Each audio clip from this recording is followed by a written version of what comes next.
Hey guys, today we're talking about planning and running U9 training sessions. So let's go. A couple of you guys have reached out with similar questions. I have these exercises on the channel, but what you guys wanted to know was, how do I go about planning and then running a training session at the youngest levels? My training sessions contain 4 elements: warm-up, activation, rondos, possession, pattern choreography and pattern play, coordinated small-sided games to games. There will be times when we're working on corners, but the vast majority of my sessions always have these 4 elements and they go in order and I don't deviate. There might be 12 exercises in total with some theme and variations within, and I stick to that. I make it very simple, so as they come to training, the more sessions they get to, the more comfortable they become with the exercises and the more they master it. This is the first 15 minutes of every training session. I set up small pug goals and the boys play 2v2, 3v2, 2v1, small-sided activation games. The pennies are put out, the small fields are already set up. The boys come to practice, they know to grab pennies, and they just start playing. At this age, they don't need to stretch, they don't need to do any static or dynamic warm-ups. Why warm-up activation? Why do I have them start playing 2v2, 3v2 right away? So number one, it gets them engaged as they come to practice. We don't have them sitting around kicking a ball into a goal, it smashes against somebody's face. It gets them engaged right away. They're playing small-sided, so they get lots of touches on the ball. They have to make lots of decisions, lots of 1v1s, lots of 2v1s. I want them to experiment, to try things, to make mistakes without feeling the pressure of a coach telling them what to do. Street ball in this country and just pickup ball in this country is very scarce depending on where you are. These kids need time to explore, to experiment, to try new things. Overall, it gets them engaged to want to be at practice and play with their friends. Coaching during the warm-up should be kept to a minimum. We want to encourage creativity and especially risk-taking. If you're going to say anything, say things like, "Get your head up," or "Where's your help?"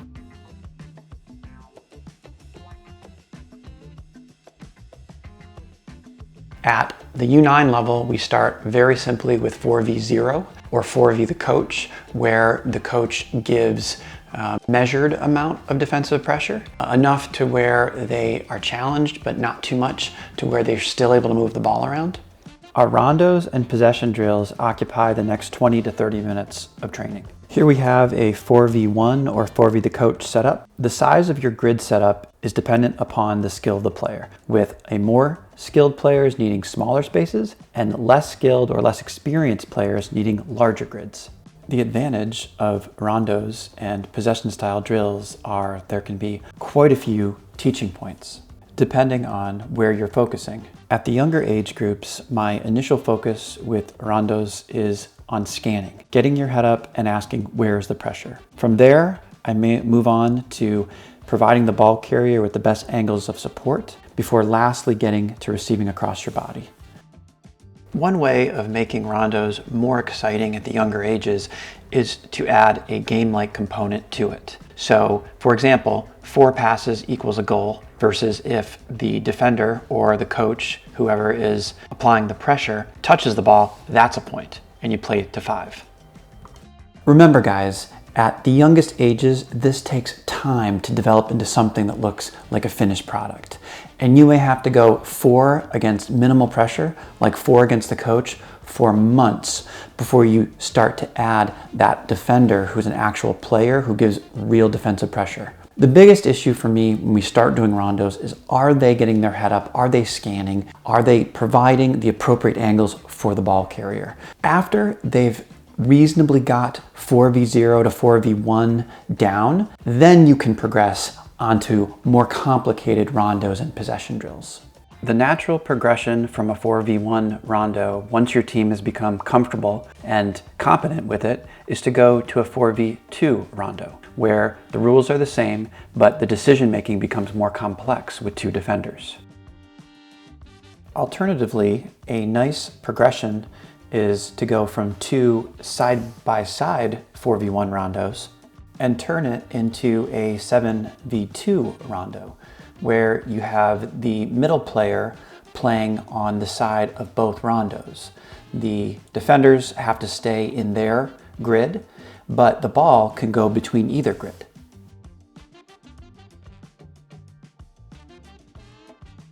Another progression in a rondo is to add goals. This allows moments for when the defender wins the ball for them to go to goal. And adding an element of transition for the players in possession, you can add an element of competition to where a certain number of passes equals a goal for the team in possession, and the defenders score by winning the ball and making a goal.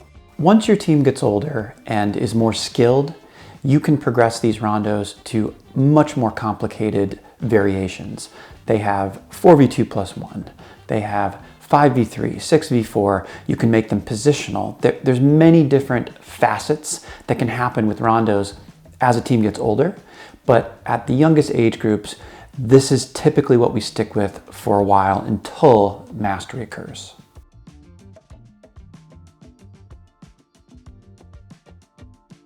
The next phase of practice is pattern choreography and pattern play. Now, I know this might be a controversial topic. I'm a strong believer in pattern play choreography. I believe, especially at the youngest levels, you have to show them some basic patterns and then they can adapt and adjust. I'm going to start by showing an example of building out of the back and showing what I would do in a building out of the back situation.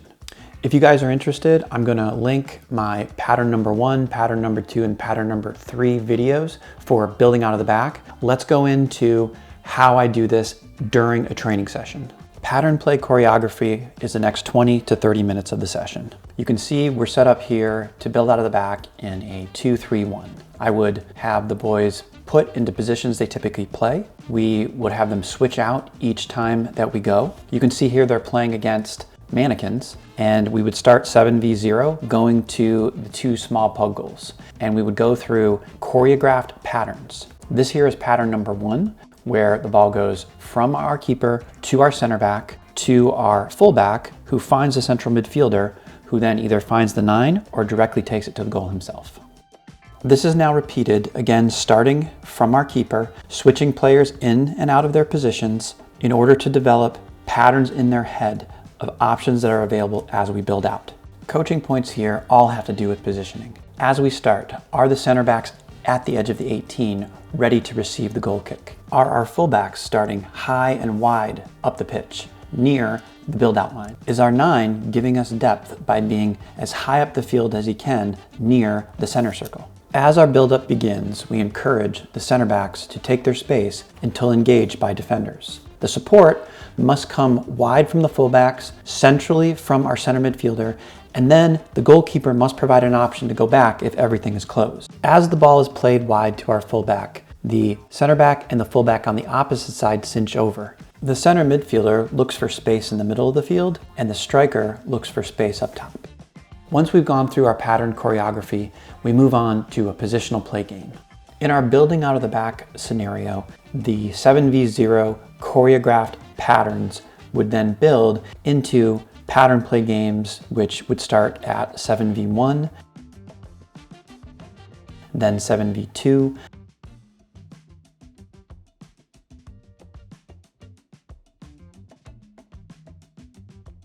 and then 7v3 going to small goals. This all depends on the development of the team and where they are in their mastery of building out of the back and establishing these patterns. Another thing you can do is just play possession. So you take the goals out, keep the same basic shape of your 2-3-1, and add as many defenders as the team's skill level dictates. So it can just be a possession drill, 7 against 1, 7 against 2, 7 against 3, and all you're doing is reinforcing the shape and the concepts of the position within the shape, building out of the back, or whichever specific part of the field you're working on.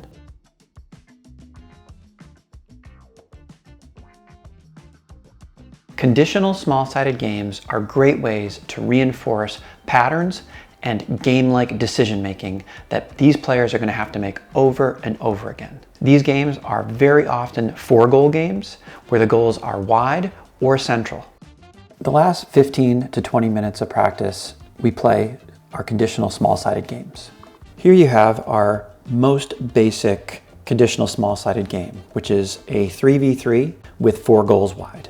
There are multiple coaching points to be had in small-sided games. At the U9 level, we start on the attacking side with the idea of scanning, where's the pressure, the idea of support, how can I help the person with the ball, also the idea of switching field and switching the point of attack. Defensively, we begin to develop pressure, cover, and balance. Person closest to the ball defends and pressures the ball, the secondary defenders support, and the tertiary defenders cover the dangerous side of the field. The 3v3 conditional small-sided game can easily be expanded to a 4v4 conditional game, a 5v5 conditional game, or a 6v6 conditional game, making sure that you change the dimensions of the field appropriately and keep the team in a shape that is consistent with your shape at 7v7. Once your team becomes familiar with these conditional small-sided games, you can get very complex with how you set it up. Again, you want to stick with as simple as possible, especially at the younger ages. Here are some examples. Here we have a 4v4 plus 2, where we have 2 neutrals in the wide areas to create overloads out wide. This is a 4v4 plus 1, where the neutral is in the middle. You see here we've used larger goals and compressed the space instead of using the 4 goals out wide. So we've gone over the 4 elements of almost every training session that I do.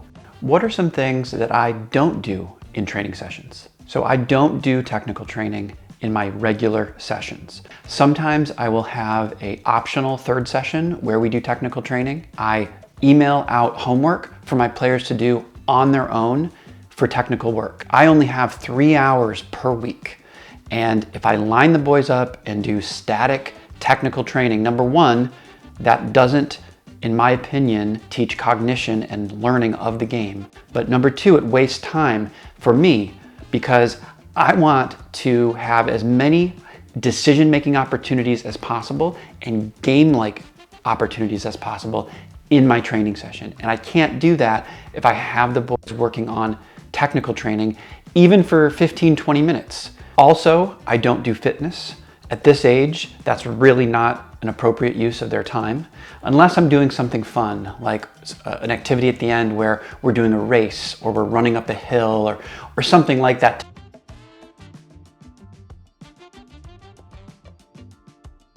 What I want to do to finish is actually show you a training session that I did in the fall. And I highly recommend that you write down your training session, what you plan on doing beforehand. It will make your training session much better. And I also recommend these Duktig brand session planners. I don't get any money from them. I wouldn't mind getting money from them. This is my U9 session from the fall. We had 10 players and half a field to work with. The first 15 minutes is our warm-up activation, 3v2. I then split the group and took 4 of the boys to do a 4v1 or 4v the coach rondo, and had my assistant take the other 6 boys and they played 3v3 to 4 goal games. During this next 30 minutes of training, the boys were rotated in between the 2 groups. Note the rondo was done off the field, as I did only have half a field to work with. I'm just putting it here to show you. We then transition into our pattern choreography and pattern play. Just to emphasize the point again, these are choreographed patterns and we have the boys run through them deliberately. This provides a foundation for decision making that can be expanded upon with more experience and training. From there, we transition into our 7 versus 3 pattern play game to small goals.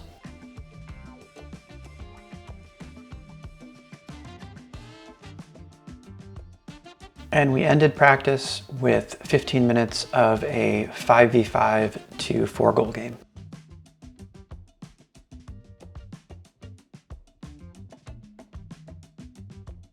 The goal in my training sessions is to maximize game-like decision making.